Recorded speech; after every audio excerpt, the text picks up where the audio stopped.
পশ্চিমবঙ্গের voter verification বা যাচাই প্রক্রিয়া নিয়ে যা হচ্ছে তাতে কিন্তু রাজ্য জুড়ে বেশ একটা বিভ্রান্তি তৈরি হয়েছে, তাই না? চলুন তো ব্যাপারটা কি একটু তলিয়ে দেখা যাক। নিজের ভোটার কার্ড নিয়ে কি নতুন করে চিন্তা হচ্ছে? অনেকের মনেই কিন্তু এই প্রশ্নটা এখন ঘুরছে।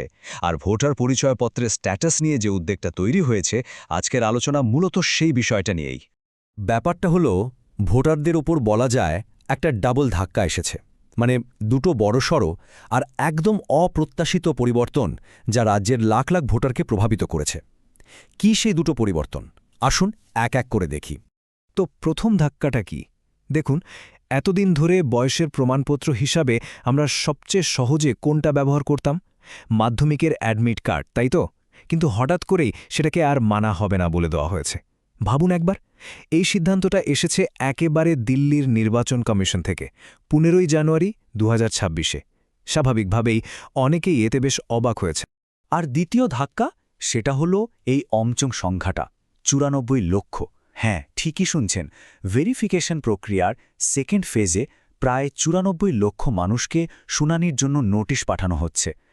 ভাবা যায় কি বিশাল একটা ব্যাপার। আচ্ছা, এই যে আমরা বারবার শুনানি বা হিয়ারিংয়ের কথা বলছি, এটা আসলে কি জিনিস? দেখুন, ইলেকশন কমিশনের ভাষায় এটাকে বলে SIR, স্পেশাল ইন্টেন্সিভ রিভিশন। সোজা কথায়, এটা একটা সরকারি প্রক্রিয়া যার মাধ্যমে ভোটার তালিকা থেকে ভুল ত্রুটি ঠিক করা হয় আর লিস্টটাকে আপ টু ডেট করা। কিন্তু আসল প্রশ্নটা হলো, হঠাৎ করে এত লাখ লাখ মানুষকে হিয়ারিংয়ে ডাকার দরকারটা পড়ল কেন? এর পেছনে রয়েছে একটা বিশেষ প্রযুক্তি, হ্যাঁ, একটা আর্টিফিশিয়াল ইন্টেলিজেন্স বা AI সফটওয়্যার। ব্যাপারটা হলো, নির্বাচন কমিশন একটা নতুন AI সফটওয়্যার ব্যবহার শুরু করেছে। আর এই সফটওয়্যারটাই প্রাথমিকভাবে রাজ্যের 1,36 লক্ষ, হ্যাঁ 1.36 কোটি ভোটারকে সন্দেহজনক বা সাসপিশাস হিসাবে দাগিয়ে দিয়েছে। আর এই বিশাল সংখ্যাটাই কিন্তু পুরো বিষয়টাকে একদম জট পাকিয়ে দিয়েছে। এখন প্রশ্ন হলো, এআইটা ঠিক কিসের ভিত্তিতে কাউকে সন্দেহজনক বলছে? দেখুন, মূলত 3টে কারণ আছে। 1, হয়তো বাবা মা বা কোনো আত্মীয়ের নামে কোনো গরমিল খুঁজে পেয়েছে। 2, ভোটার আর তার বাবা মায়ের বয়সের ফারাকটা যদি 15 বছরের কম হয়, সেটাও একটা কারণ। আর 3 নম্বর কারণটা বেশ অদ্ভুত। যদি 6 বা তার বেশি ভোটার একই ব্যক্তিকে তাদের বাবা বা আত্মীয় হিসাবে দেখান। কিন্তু সিস্টেমের সবচেয়ে বড় গণ্ডগোলটা কোথায় হয়েছে জানেন? অনেক একেবারে জেনুইন ভোটার, বৈধ ভোটার, ঠিকঠাক ডকুমেন্ট জমা দেওয়ার পরেও এই AI সফটওয়্যারটা সেটাকে চিনতেই পারেনি বা অ্যাকসেপ্ট করেনি। আর এর ফলে এই ভুলের জন্যই অপ্রয়োজনীয় হিয়ারিংয়ের সংখ্যাটা হু করে বেড়ে গেছে।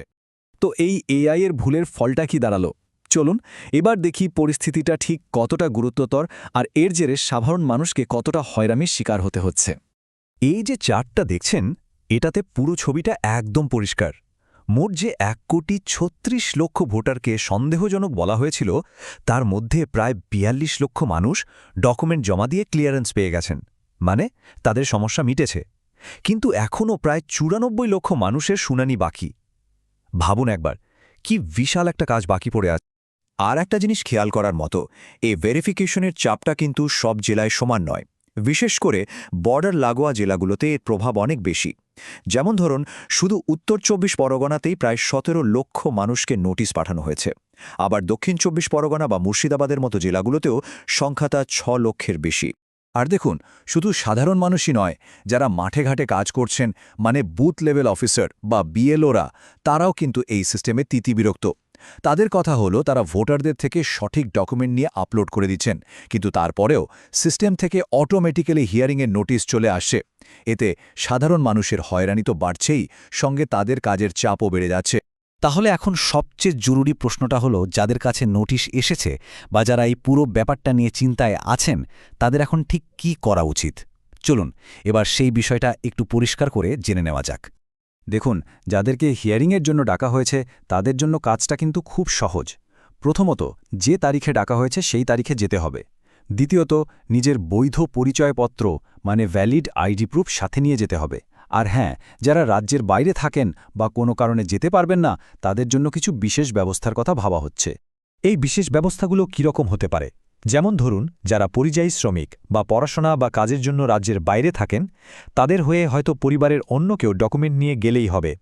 আবার ধরুন, সরকারি চাকরি করেন, যাদের নাম হয়তো একাধিক জায়গায় থাকতে পারে, তাদের একটা হলফনামা বা অ্যাফিডেভিট জমা দিতে বলা হতে পারে, ব্যাপারটা পরিষ্কার করার জন্য। সবকিছু শোনার পর শেষে কিন্তু একটা বড় প্রশ্ন এসেই যায়।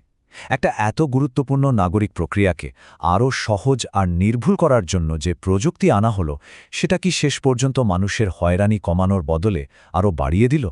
এই প্রশ্নটা কিন্তু সত্যিই ভাবার মতো।